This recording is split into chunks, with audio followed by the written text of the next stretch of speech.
Hello my friends! If you follow along, you might know that I will have a new fabric line out hitting stores in November. It's called Bluish. To give you a glimpse, here's a video and I'll link it below. So to feature this new line, I also created 4 new patterns, and one of them is the beautiful Lotus quilt over here. Look at that curved seam blocks. You might think they are a little bit hard to sew. Fear not. In this video I will give you all the tips and tricks how to make them accurately with ease.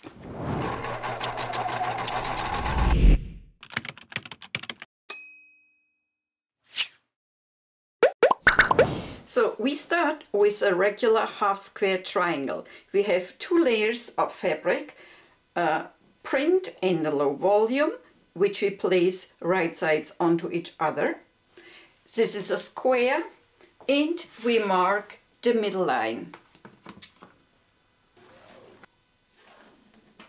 Now I will sew along with a scant 1/4 inch seam on the right and left side of this middle line. I do that on my machine and will be back in a second. Next we want to give it a good press to set in the seam.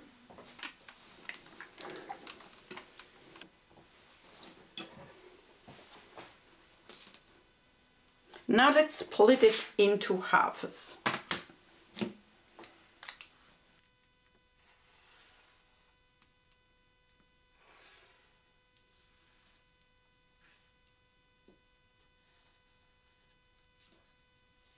We will keep only this part, and this can be used later in a second block. So next we need our template. This is your template sheet. This one is not printed to proportion because I wanted to show you the complete thing. You have to print it out to either actual size or 100% to make sure you have a right proportion and measurements. So what you see on this template are the marking points. We have a middle marking point here, and we have 2 marking points where part B will be attached. And for part B we have also a marking point. So we need to have this template in the right size cut out. And we want to align this line with our seam line. So I rather trim off this printed seam allowance, and so I have a reference exactly where this line has to go.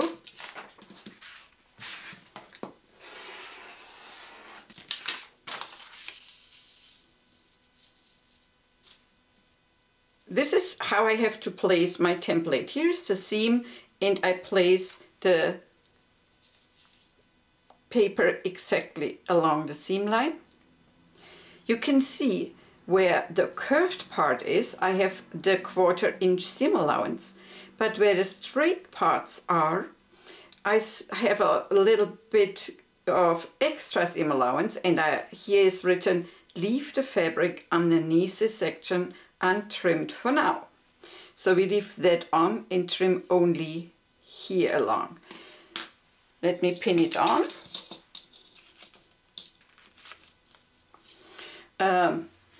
Smaller rotary cutter like the 28mm comes in handy when cutting curves. So we just cut this bit, a little bit here.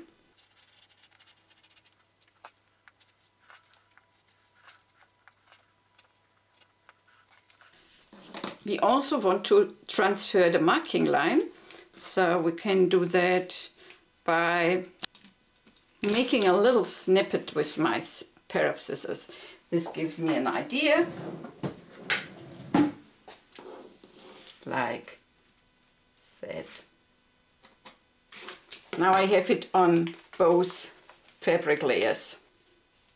Next I need the B shape, or you can also say the L part of this curved seam, and I also have that extra seam allowance added to the both straight edges.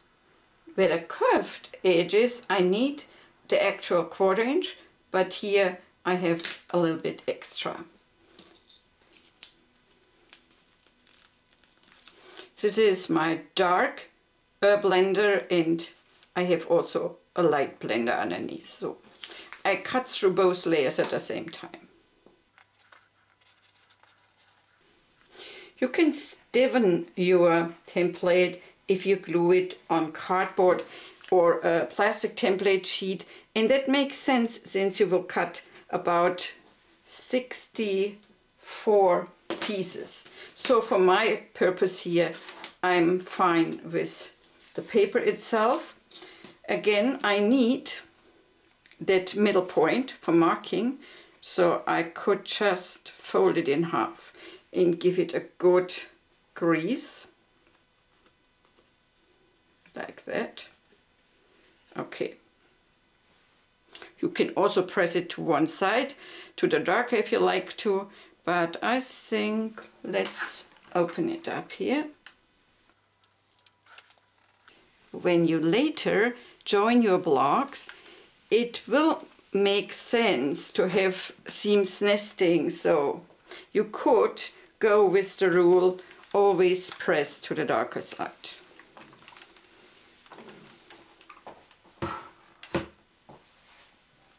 This is how our A shape looks. And now we want to attach this blender here in that blender over here. So let's start with the first one, and the second one will then done accordingly. So we have the middle marking and our little snippet here, which gives us the marking point, and also this edge and this edge have to meet. So we flip it over like that, and the marking points are aligned, and we put the L shape on top of this pie shape here and pin exactly through that point where the ideal seam line will be.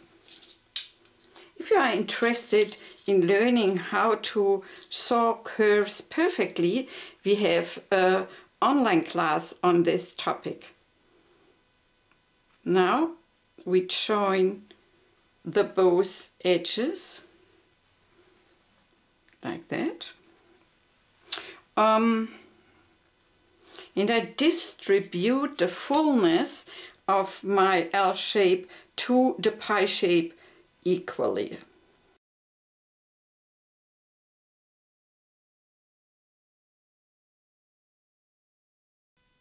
Piece is prepared. Now off to our sewing machine.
We will give it a good press and have the seam allowance pointing towards the L shape.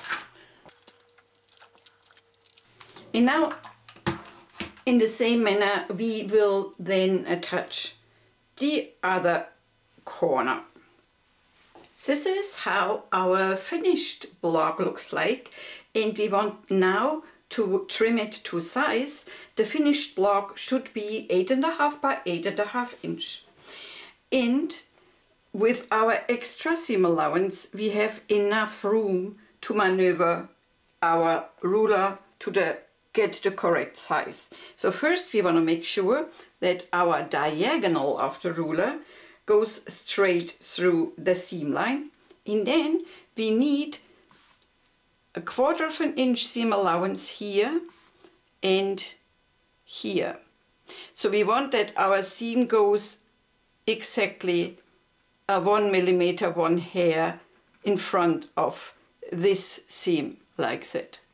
So we position our ruler in a way that the diagonal line is correct, and we have the 1/4 inch here and here. Let me do that. Okay, looks perfect. And I can trim off the both edges.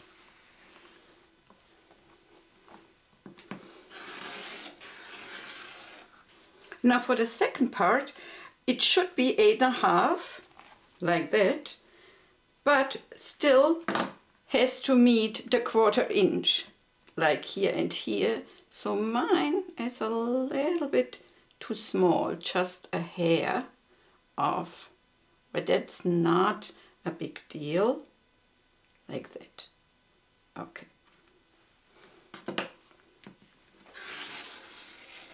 Make sure you have the right setup for your perfect 1/4 inch seam, and we have also a tutorial for that on our YouTube channel. So ta-ta! This is how your perfectly sewn Lotus quilt block will look like. 1/4 inch, lines through the tips, and now you can easily join it with the neighbored block, and your curved seam will then go exactly through in the next seam, like that. Yes, I hope you find this tutorial helpful to sew the Lotus quilt. Have fun buying the pattern, and we'll see you next time.